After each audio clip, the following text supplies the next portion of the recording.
Cup champions. We'll see. Excellent effort from Shazana Anwar of Kenya. Irving and Curry, one-on-one. Irving puts it up. It's good! Kyrie Irving from downtown! And the What Diego got for us in the third. Oh, he's really chucked himself at that. Oh, hello. A punch that will reverberate around the world of heavyweight boxing. Anthony Joshua takes the IBF belt.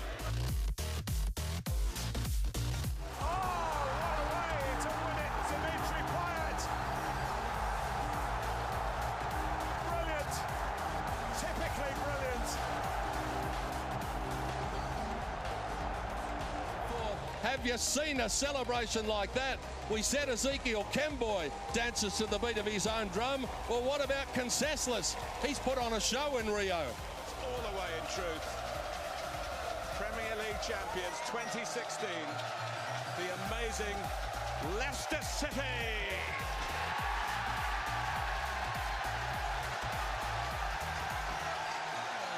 And now Kenya are going to win their first ever women's Olympic marathon. A moment of history. Absolute history here for Jemima Sumgong.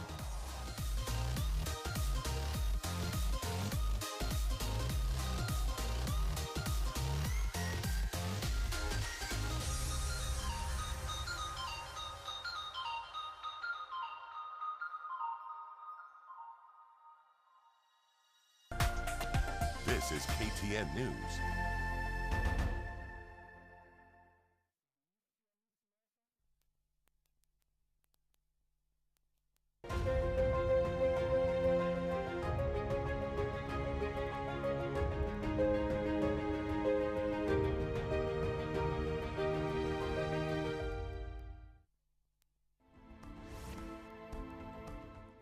Ethiopia withdraws its troops from Somalia, citing lack of funds to fight the al-Shabaab. Renewed clashes between students and security forces in South Africa over rising school fees. United Nations Human Rights Chief Stephen O'Brien visibly angry with the UN Security Council over inaction on Syria.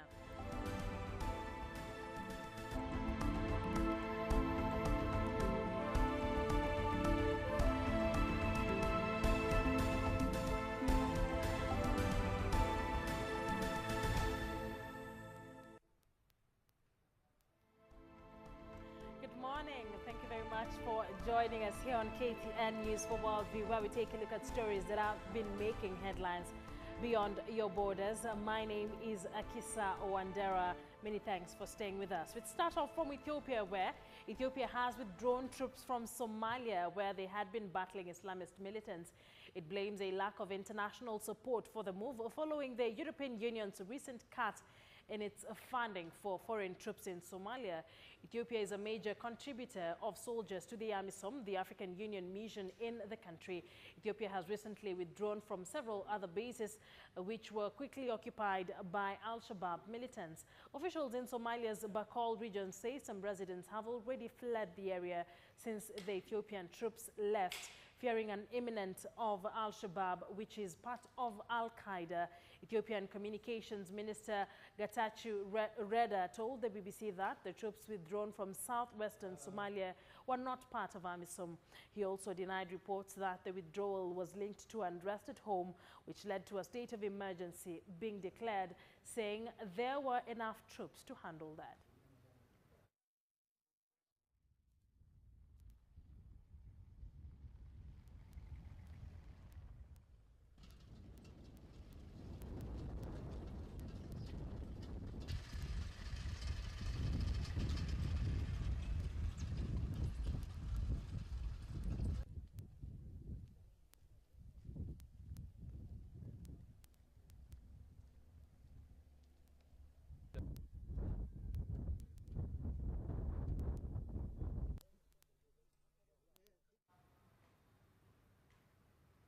All right, let's now speak to Ambassador Dina Mufti Seed. She's the Ethiopian ambassador in the country. Let's now link up with her to just get a better understanding of this particular decision that Ethiopia has made. Good morning, Ambassador Dina. Thank you very much for joining us.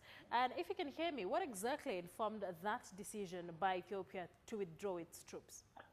Hello, good morning. Thank you for the KTN for presenting me to your show. What the headline is totally inaccurate.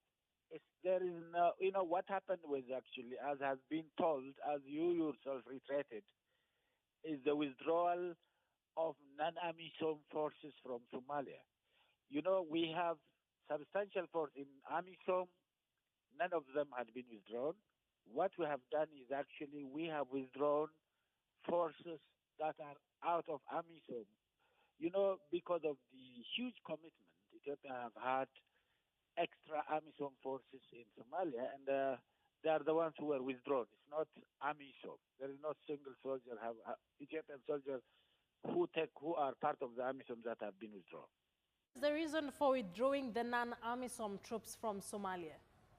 Well, the reason is that, look, we have been complaining a lot, and even the regional forces have been talking about lack of funding by the international community, even to the AMISOM. There is a strain, resource strain. So we have been funding the presence of our non-AMISOM forces in Somalia by ourselves. That funding is very much tasking, and it's expensive. And we have done two things. One, we have trained a lot of national Somali armies. We have been training them all over the last how many years? Plus 20 years. And now we feel it is time for the Somali national armies to take over because it's their country after all. Our forces in AMISOM is intact. I think our listeners, your viewers have to, you should be fair to them. It's not withdrawn from AMISOM. We have withdrawn extra AMISOM forces, the forces that are not aligned with AMISOM. And we have trained enough Somali national armies. We believe they'll take over because it's their country after all. Well, even as you mentioned funding as one of the major problems, we know that Ethiopia is also facing tough times given the state of emergency that has been declared in the country. Has this got anything to do with what is happening in Ethiopia currently? This is what we have been speculating for years. We have been appealing to our donors overseas, even together with Kenyans and other forces of the AMISOM, and there is a lack of seriousness of the part of the international community. But this time around, the withdrawal has nothing to do with what happened at home. We believe that enough forces left in AMISOM. We believe that the Somali National Army is capable of taking over their country, because after all, that country belongs to them. And Ethiopia is not, or anybody else for that matter, is not supposed to be there for good. That is, but otherwise, definitely it has nothing to do with what is happening.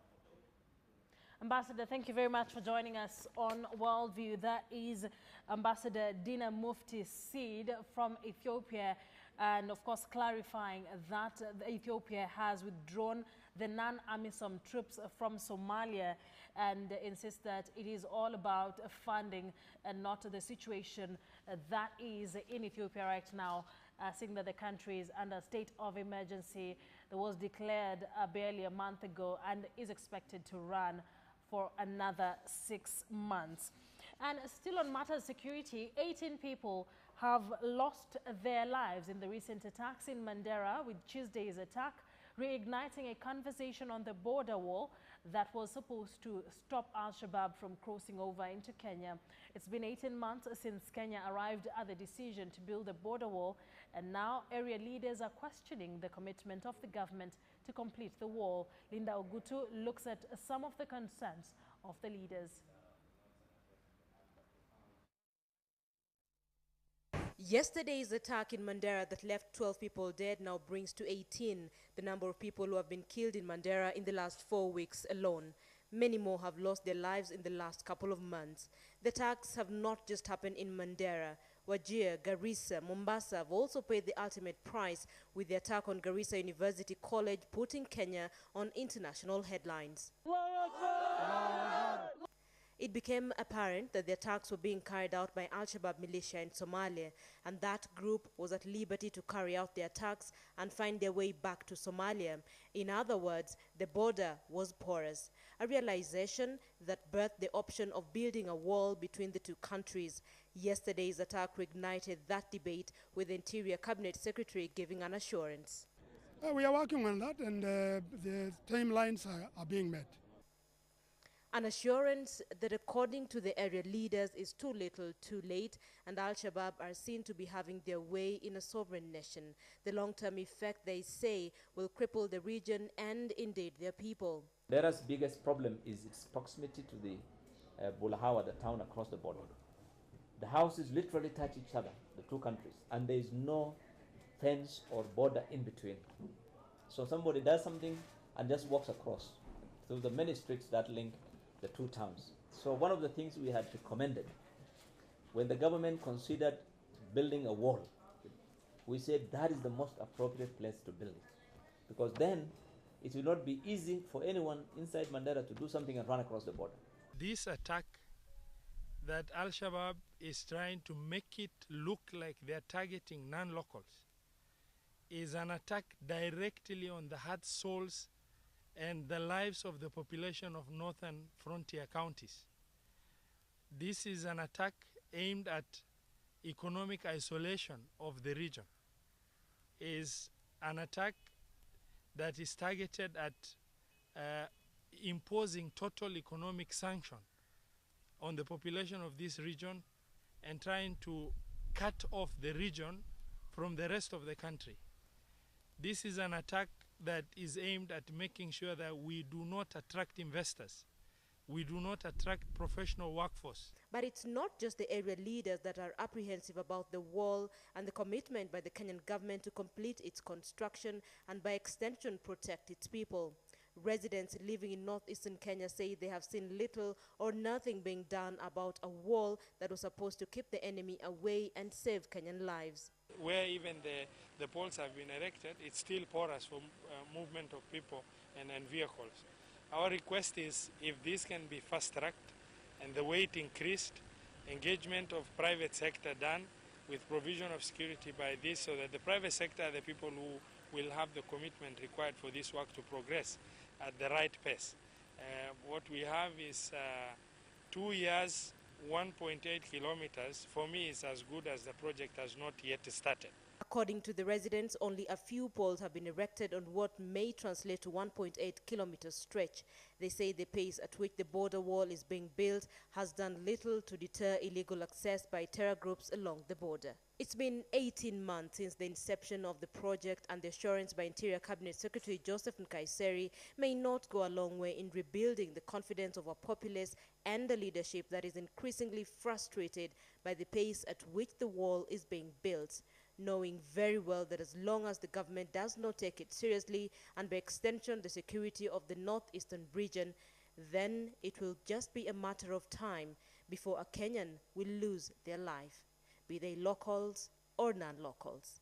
Linda Ogutu, KTN News. Well, that story by Linda Ogutu brings us to our Twitter poll question and we ask you, should Kenya withdraw her troops from Somalia? Should Kenya withdraw her troops from Somalia? Kindly participate on our Twitter poll question there on Twitter, and on your views, you can tweet us at KTN News. You can tweet me at Akisa Wandera, and I'll definitely be taking a look at some of your tweets before we finish this particular program. And still on that note, our discussion at this hour is based on the security situation in Kenya. Of course, keeping in mind the attacks that Kenya has been experiencing or has been suffering in the hands of the al-Shabaab militia. And joining me in studio is security analyst Andrew Franklin. Thank you very much for coming in. How are you? I'm terrific. Good morning. Good morning.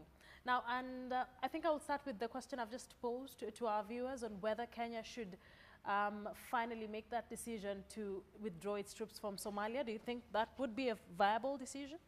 Well, yes, Akisa, I think it would be a viable decision. In fact, I have been publicly advocating a withdrawal of the troops from Somalia back inside our borders as early as December 12th, 2011 in an article published in the Business Daily. This was not a pell-mell retreat. It was a phased withdrawal at the time, back inside the borders, in conjunction with reorganizing the National Police Service in order to combat the insurgencies we are finding in all of our counties along the Somali border. It also included a comprehensive reorganization of the border, including barriers.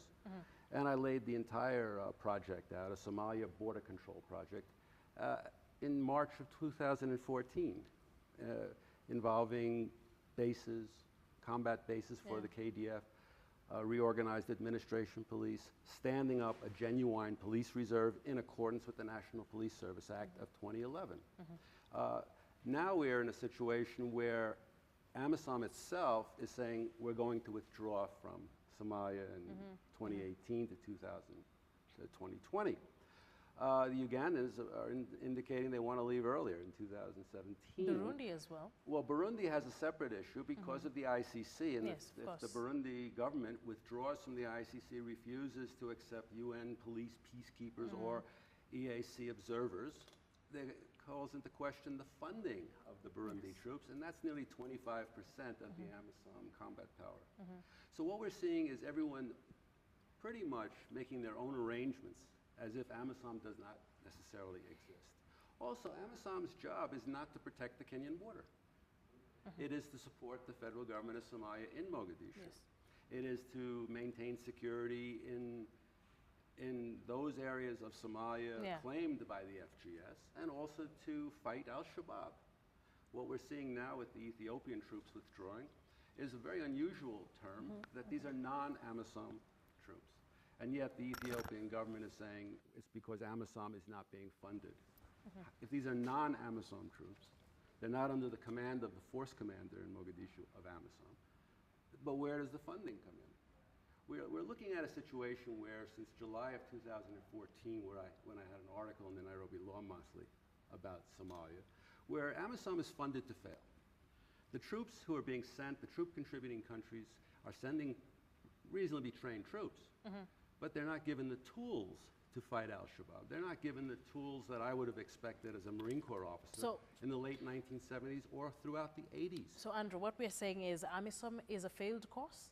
Well, AMISOM, the way it's been working and the way it has been funded, the way it's been equipped, and also the lack of central control from Mogadishu of all the AMISOM troop contributing country units is failing. It is failing, and 30 months after I was calling for changes in AMISOM, that is aviation assets, fixed wing support, better funding, better equipment, more command and control. We don't have that. If you look back in January 15th of this year, at El Adi, a reinforced rifle company of the Kenya Defense Forces was destroyed by al-Shabaab. There's no doubt about that. There shouldn't be no debate. To date, we have not heard the AMISOM commander say anything about his troops who were butchered at El Adi. In other words, we have a headquarters someplace that is trained and supported by Western countries, and yet it doesn't exercise control in its own theater of operation. If Kenya withdrew its troops from Somalia, would we see a reduction or an end to the attacks that are being witnessed in the country currently? No, we would not. We would not. What we've found since 2011, when Operation Linda and She was launched, since then, the al-Shabaab recruiting in Kenya is somewhat different than al-Shabaab recruiting in Somalia. It's morphed into its own little franchise.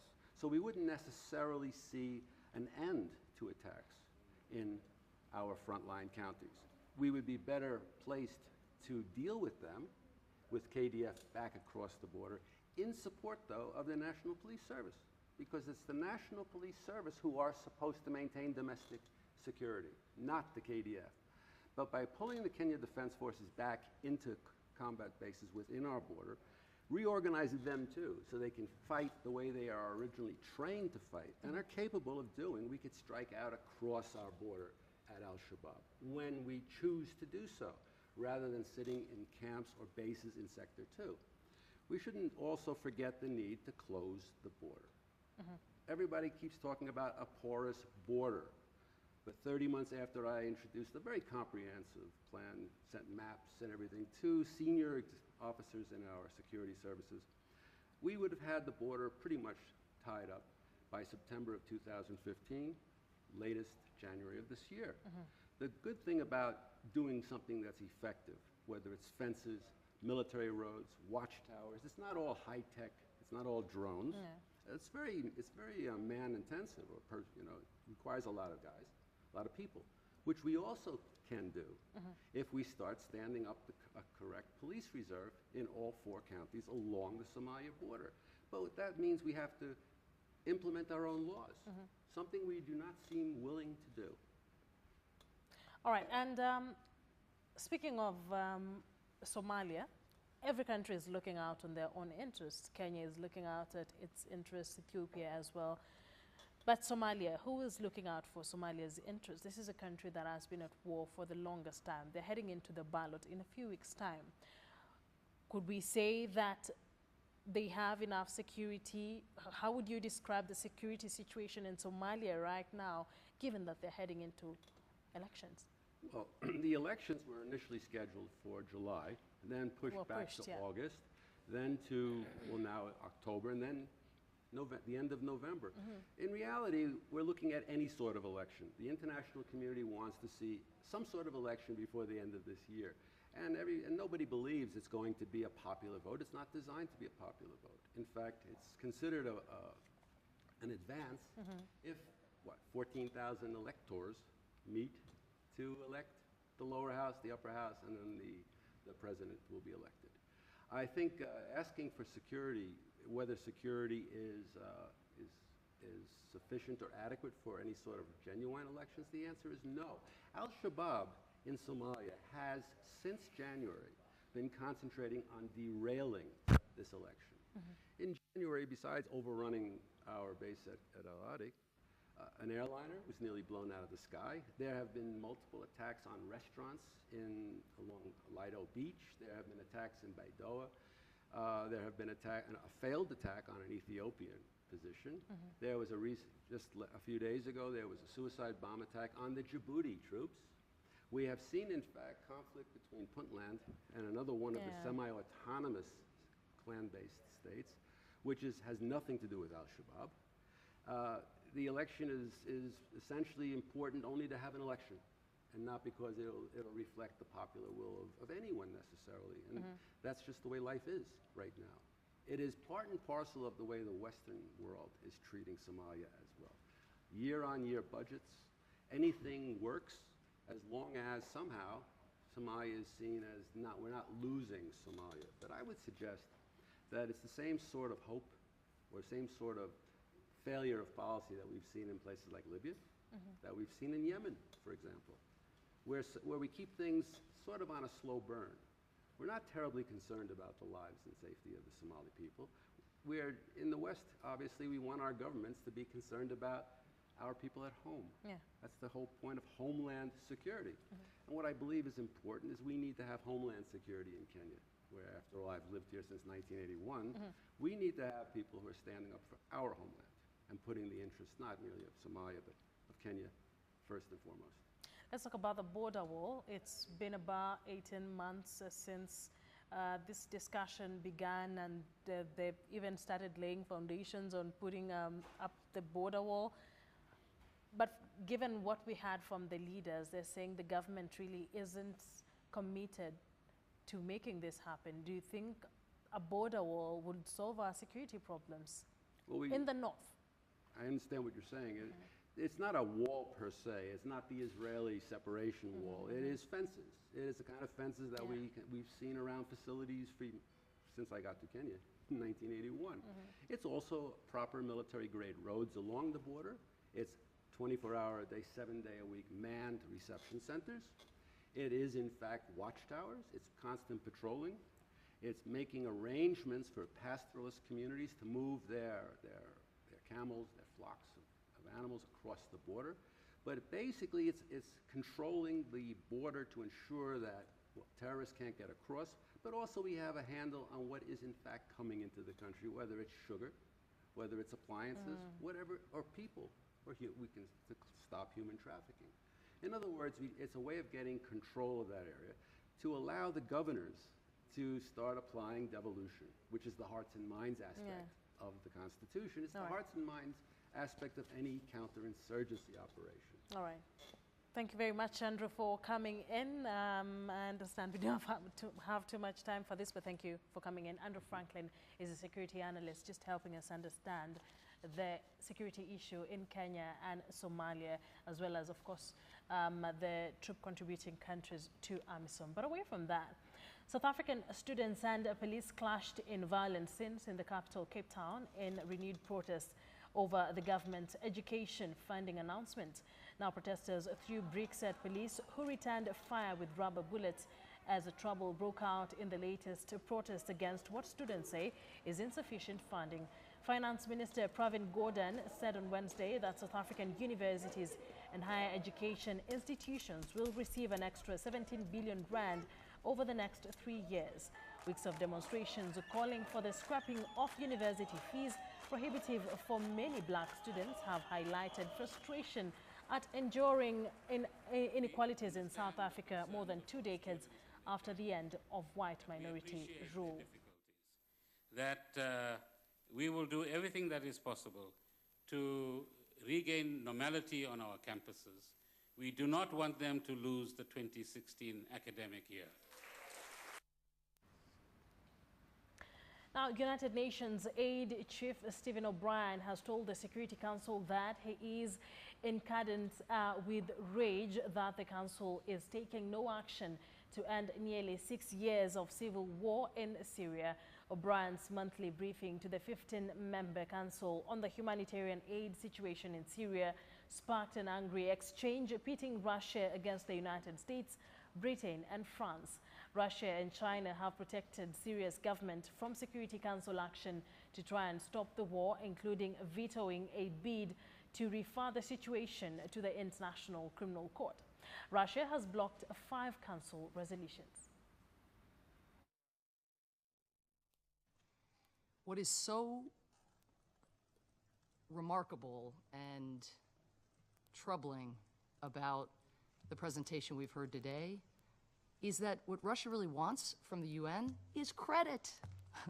Congratulations, Russia, you've stopped for a couple days from using incendiary weapons. Thank you for not using cluster bombs in civilian areas. Thank you for staying the hand of brutality with regard to bunker buster weapons. You don't get congratulations and get credit for not committing war crimes for a day or a week. Now, Syrian refugees have been a main issue during the U.S. presidential election, with a Republican candidate calling for extreme vetting for asylum seekers. But one small city in northern Ohio has opened its arms to refugees from the war-torn nation. Ruda arrived in the small Ohio city of Toledo 5 months ago with her husband and 2 children as Syrian refugees. When arriving to here, that was very difficult for me. First, different county, different language, different everything. But I'm trying to do everything and depend for myself. She's been helped by a local refugee placement agency. When is Thanksgiving? They assist new arrivals understand the traditions and culture of their new home, find housing, fill out paperwork and learn English. Because they don't know these things, and I find that they have an insecurity coming here, sort of maybe a culture shock even, so it's not easy. But I think this class and program is really a big help to them. Toledo has welcomed more than 150 Syrian refugees in the past 3 years and has a long history of receiving Arab immigrants stretching back to the 19th century. A councilman and a former Hungarian refugee himself, Peter Ujvagi has campaigned his whole life to make Toledo a host city for migrants. He finds Donald Trump's policies towards refugees disturbing. He's making immigrants and refugees the scapegoats, okay? He's trying to point to them and say it is because of what they may have represent to him. which is 180 degrees opposite to what the reality of this country is. Immigrants, wave after wave of immigrants, have made this country better. Shane Katos hopes to counter this distrust by helping Arab immigrants feel part of the local community. Every Tuesday night, he organizes a dinner so that Lebanese, Iraqis, Syrians and Americans can meet and interact. They feel a stigma, a lot of times due to political rhetoric and things like that. So part of our intent was to introduce Arabs to American people. The resettlement of Syrian refugees has become a contentious political issue in the US, with Republican candidate Donald Trump speaking to the fears of many Americans towards immigrants and asylum seekers. After the U.S. election and Democratic presidential nominee Hillary Clinton took aim at her Republican rival Donald Trump, calling his new hotel the same old story of using undocumented workers and goods made abroad. Clinton, who was in Florida, was welcomed on stage by supporters singing happy birthday on her 69th birthday. Trump had, along with his family, presided over a ribbon-cutting ceremony for the Trump International Hotel in Washington, D.C. Clinton also criticized Trump's refusal to commit to accepting the election results. You know, today he's in Washington, D.C. to open a new luxury hotel. And really, you know, while the hotel may be new, it's the same old story because once again, and I want you to hear this because this is really important. If you have friends who are thinking of voting for Trump, I want you to tell them that he relied on undocumented workers to make his project cheaper. And most of the products in the rooms were made overseas, and he even sued to get his taxes lowered. But we know he's used undocumented workers, and that's one of the things that he has run his campaign on, about deporting undocumented workers. Well, he's used undocumented workers, he's made his product. I mean, George Washington refused to become a king. You know, folks were saying, hey, you know, this president thing is okay, but maybe we should have a king. Well, we had a revolution to get out from under one king. And George Washington was wise enough to say, no, I'm going home. We need to have the peaceful transfer of power. One person can't act like they're in charge of everything in America. That's not who we are. We disagree, in case you haven't noticed. But then we come together and we roll up our sleeves and we get things done. And I so admire George Washington for many things, but for that decision, it was one of the most important decisions in our history. Now, I'm sure Donald Trump would probably have called him a loser because he voluntarily gave up power so that we could have elections that would choose our leaders. Now, did anybody see the last debate? You know, I stood next to Donald Trump for 4.5 hours in those 3 debates, proving, I think, once and for all, I have the stamina to be president. Republican presidential nominee Donald Trump campaigned in the battleground state of North Carolina, where he again tried to reach out to African-American voters. Trump spelled out what he said was his New Deal contract for Black Americans, grounded in the promise of safe communities, great education, and high-paying jobs. Trump began reaching out to African-American voters in the summer when the gap in many opinion polls had narrowed between him and his Democratic rival, Hillary Clinton.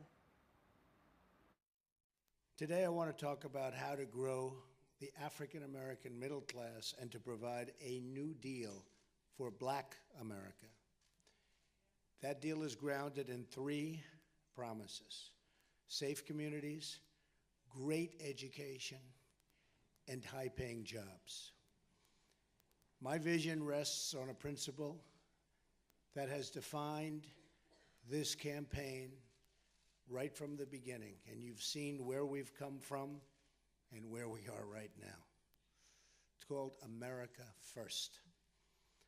Every African American citizen in this country is entitled to a government that puts their jobs, wages, and security first.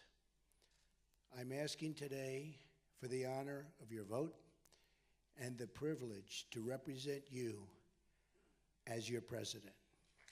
I have heard and have listened to the concerns raised by African American citizens about our justice system, and I promise that under a Trump administration, the law will be applied fairly, equally, and without prejudice. There will be no prejudice. I am very humbled beyond words to be the nominee of the party of Abraham Lincoln. A lot of people don't know that. It's the party of Abraham Lincoln. And it is my highest and greatest hope that the Republican Party can be the home in the future and forevermore for African Americans and the African American vote, because I will produce and I will get others to produce, and we know for a fact it doesn't work with the Democrats, and it certainly isn't going to work with Hillary.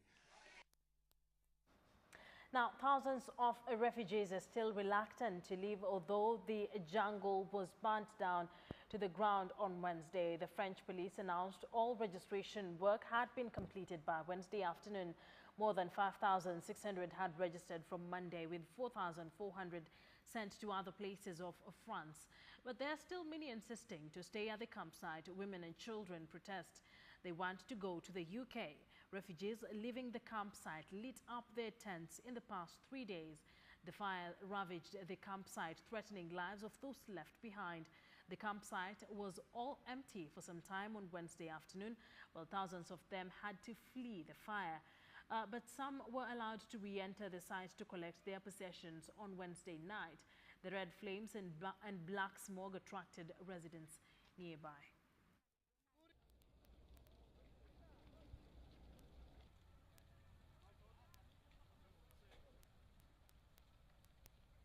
Two months. 2 months? Yeah, but my friend is 2 years. No, I'm not going. Why? Because I'm going to UK. So that's why I'm not going. I'm going to other ways.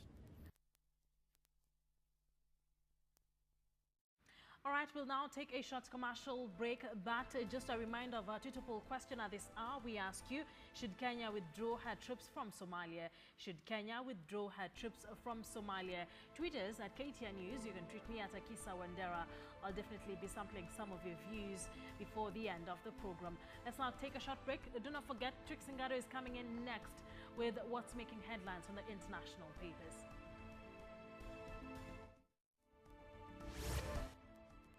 Coming up, a radio talk show host in Pakistan confronts women ogling on Pakistani streets.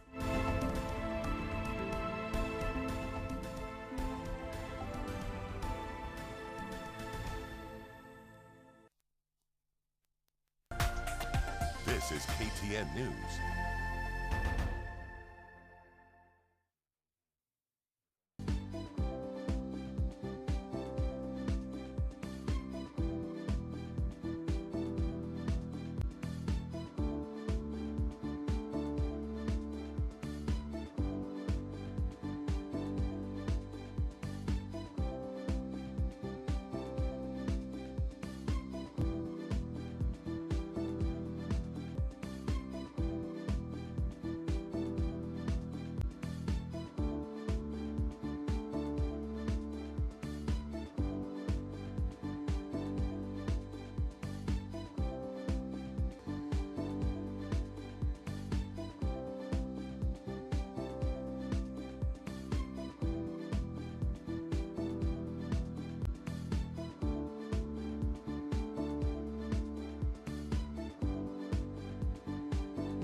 wewe Mkristo kuingia nyumbani mwa Muislamu.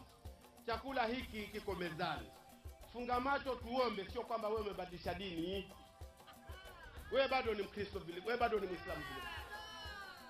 Funga macho tuombe, wewe Muislamu upate kula hiki chakula. Ukifunga macho ukimaliza, bado wewe ni Muislamu, tule hiki chakula. Imekuwa bado ni dhiki.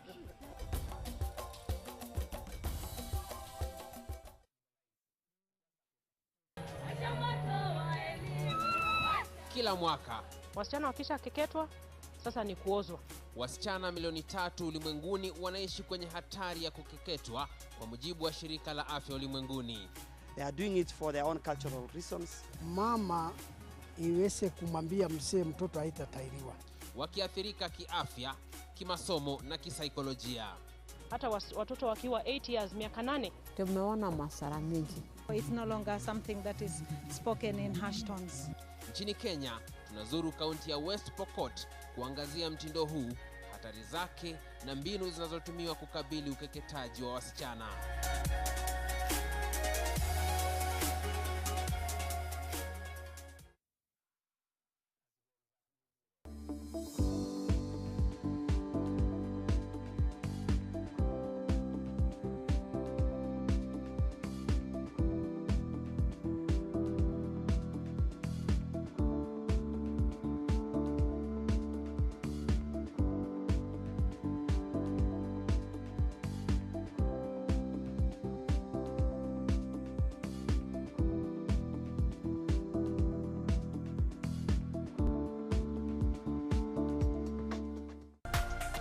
This is KTN News.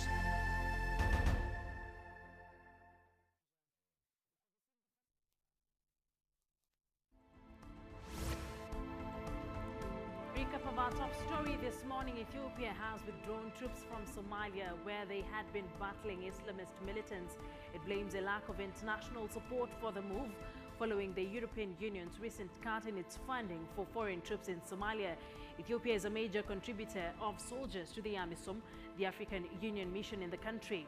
Ethiopia has recently withdrawn from several other bases which were quickly occupied by al-Shabaab militants. Officials in Somalia's Bakol region say some residents have already fled the area since the Ethiopian troops left, fearing an imminent of al-Shabaab, which is part of al-Qaeda.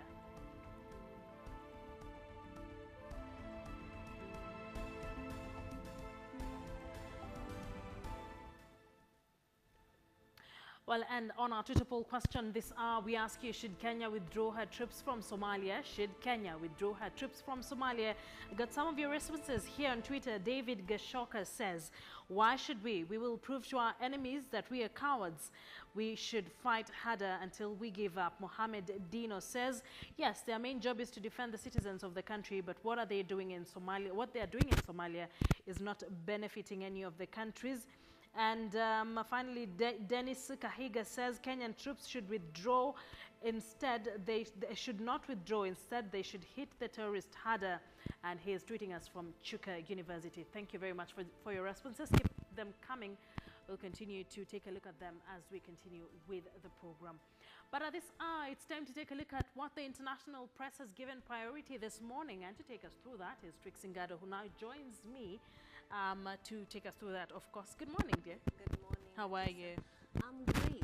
So we're starting off today with Jazeera, that's focusing on Aleppo, and they're not really Aleppo but Syria. So the headline for this story right here is children killed as fighter jets bomb school in Syria. So a lot of children have died in this raid, airstrike, but the people being accused, of course, are the Russians, but the Russians have denied this. According to the ambassador, Mr. Churkin has said that this is not what are doing of the Russian air jets, but you know, Russia and the Assad regime, it's either the Assad regime or Russians, yeah. So, you know, either one of them is guilty of this raid, and this is the school, so you know the casualties are mostly children, and Russia has been accused of the air raids that hit the civilian buildings in a village. It's called Has, including a school complex that, of course, 26 children now died in that raid. So Aleppo is still on the headlines. We're having Russia under fire at the Human Rights Council. So there was a back and forth between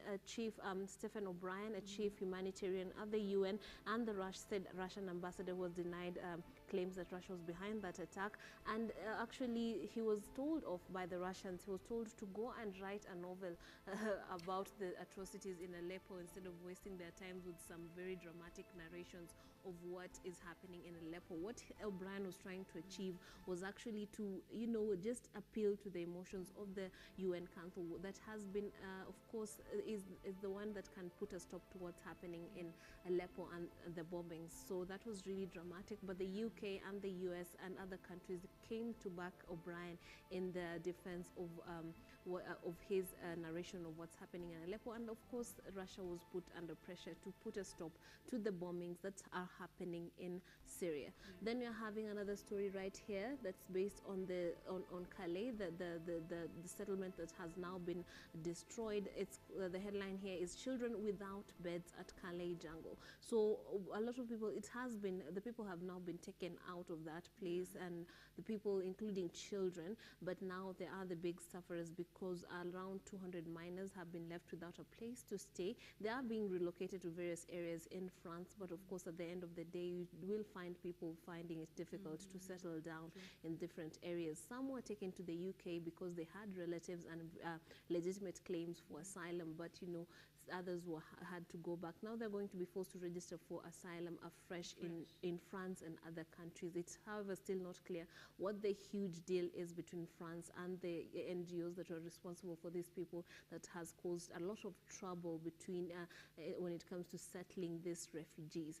Then we're having another story right here, African highlights, or rather section, Ghana's presidential armed escort row, Red Sea port taken by IS. So we're having IS taking a few strongholds in Africa. We had some factions of Boko Haram actually even pledging allegiance to IS. So they're having an increased presence in the country. Then you're having some stories right there on sports, and then we are having this interesting account of a boy who spent days hiding in a swamp just to stay safe, of course, to save his life. He is alive, so his refuge worked, but you can imagine the ordeal that you have to a swampy area, really, so you have nowhere to put your bed, nowhere to put your head to rest at night.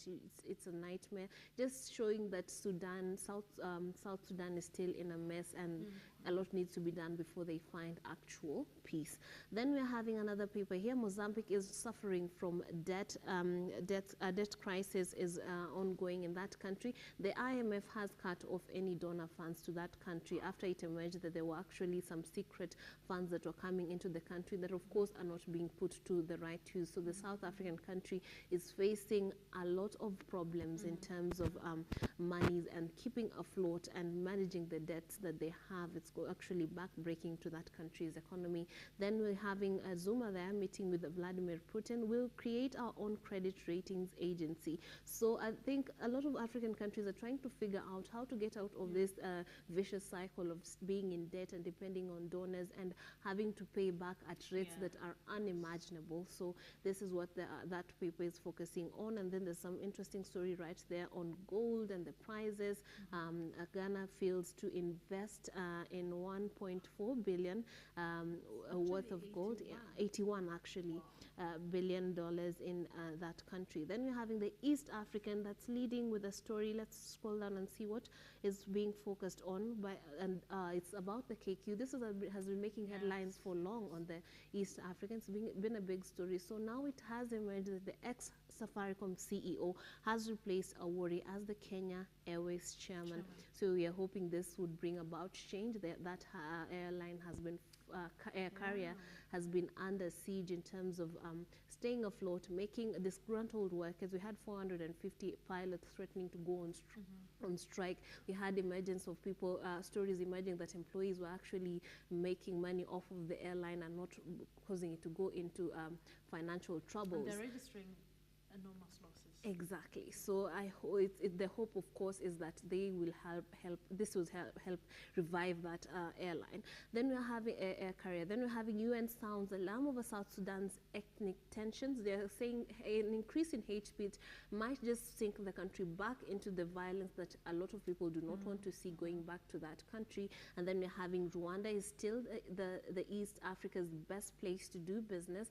Basically, they have made their systems easier for other people, even from the outside, to come in and invest in that country. Then you're having another story right here. African Union has considered a hybrid court for South Sudan, I think, for the prosecution of the people who have been suspected to be perpetrators of whatever has been happening, the violence, the killings, the kidnappings, the rape. A lot of war crimes have been happening in southern Sudan over the past few years. They separated from Sudan with the hopes that this will bring about peace, but clearly that's not what happened. Then we're having The Guardian that is focusing on Theresa May under fire for revealing fears in secret talks. So there was a leaked tape.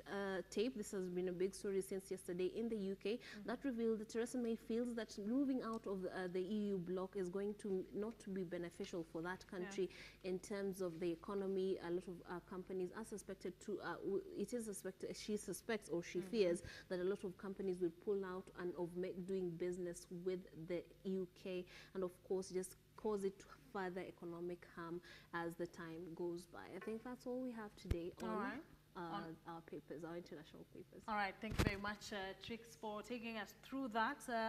Let's take a look at the next story we have here. And reports indicate that a policeman was shot dead and more than 20 people have been injured, while 39 have been detained during anti-government protests in Venezuela. Images circulated on social media of injured people on the ground, with reports suggesting at least 3 were shot. Hundreds of thousands of people took to the streets to protest against President Nicolas Maduro's government after a recall referendum process was suspended. Opposition activists had gathered about 200,000 signatures petitioning for a recall referendum, but the process was halted last week, with officials saying the signature collection process has been marred by fraud. The country's opposition-led parliament voted on Tuesday to open a trial against President Nicolas Maduro, whom members of parliament accuse of violating the constitution.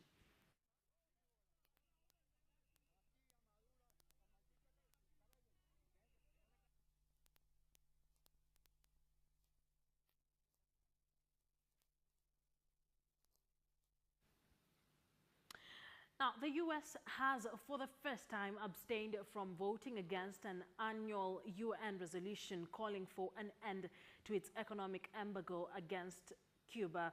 U.S. Ambassador Samantha Power said the historic decision reflected the new policy of engagement over isolation.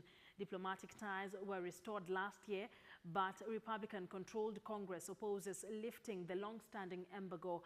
The vote passed overwhelmingly with the support of 191 countries as Israel joined the U.S. in abstaining. The UN General Assembly has voted to approve the resolution every year since 1992, and the U.S. has always strongly opposed it.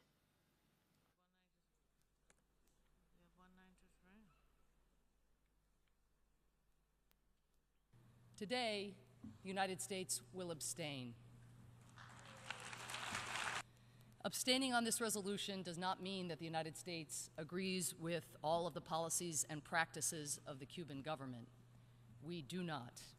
We are profoundly concerned by the serious human rights violations that the Cuban government continues to commit with impunity against its own people, including arbitrarily detaining those who criticize the government, threatening, intimidating, and at times physically assaulting citizens who take part in peaceful marches and meetings, and severely restricting the access that people on the island have to outside information. As President Obama made clear when he traveled to Havana, we believe that the Cuban people, like all people, are entitled to basic human rights, such as the right to speak their minds without fear and the right to assemble, organize, and protest peacefully. The Assembly will now take a decision on draft resolution A/71/L3 entitled Necessity of Ending the Economic, Commercial, and Financial Embargo Imposed by the United States of America against Cuba. All Right now to an interesting story. For many women in Pakistan, the simple act of leaving the house can be uncomfortable, even intimidating. The probing gaze of the opposite sex is never far away. One woman, fed up with the constant unwanted attention, has launched an anti-ogling campaign. Walking down the street can be an unsettling experience for a woman in Pakistan. It's a problem shared by women across the country, from rural villages to the capital, Islamabad. When Anila Ansari moved back here after 20 years in Britain, she quickly lost patience. Everywhere I went, I could see, these eyes following me, men ogling really badly at me. So I came back to my office and I started talking to my female colleagues, and I said, is it just me or do you experience that as well? And every woman I spoke with, they said, oh, just don't even talk about it, it's so endemic. The journalist decided to launch an anti-ogling campaign to raise awareness on the issue. Her idea was backed by her radio station, which claims to reach over 25 million listeners every day. An unprecedented initiative in this conservative and patriarchal Muslim society. In our country, we put these kind of issues under the carpet. We don't discuss them. That's the reason. And now we are discussing it openly. We are getting a mixed feedback. Good people are coming in as well, encouraging us.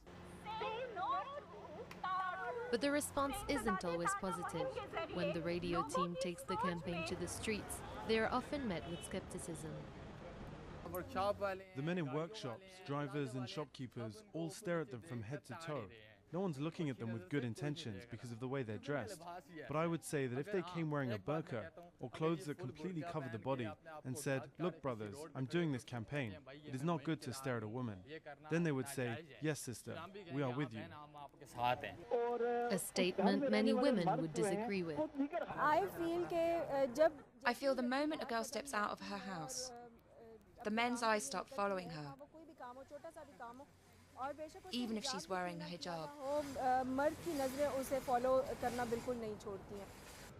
Pakistan ranks second to last in terms of gender equality, according to a World Economic Forum report, with many women facing discrimination and violence.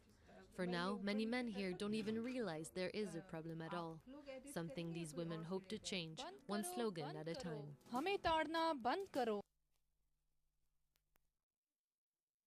All right, and that's all we had lined up for you at this hour. And on our Twitter poll question, we asked you, should Kenya withdraw her troops from Somalia? And this is how you polled. 63% of you said yes, 37% of you said no. Kenya should not withdraw its troops from Somalia. And just some of the responses we got here. Nicholas Kulabi says, yes, we should, because as of now, Kenyans have not benefited from that particular mission. Jimmy Cliff says, no, it will be like negotiating with terrorists. We should stay until peace is restored. In fact, that is the last thing Kenya can do.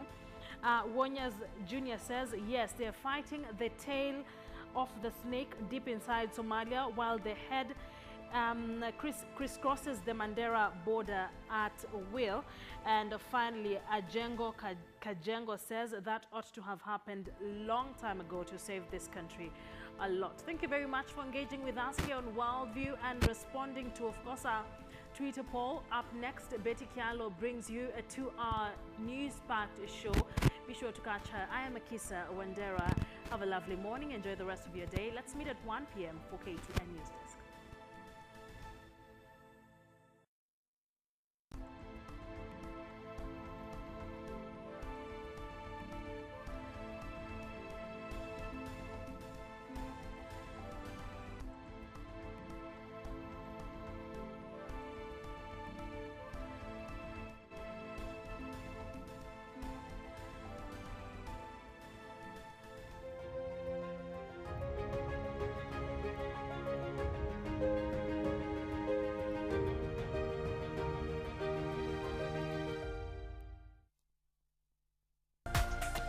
This is KTN News.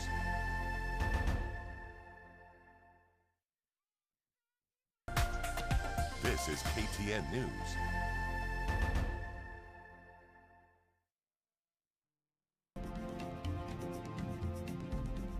if you go to the judiciary, you'll find there the number of cases where elections have been overturned, either because they were rigged, they were stuffing of ballots, or normally the courts use the standard statement that the Electoral Commission did not ensure that the elections are conducted in accordance with the law, which basically means that there were irregularities and the elections have been overturned.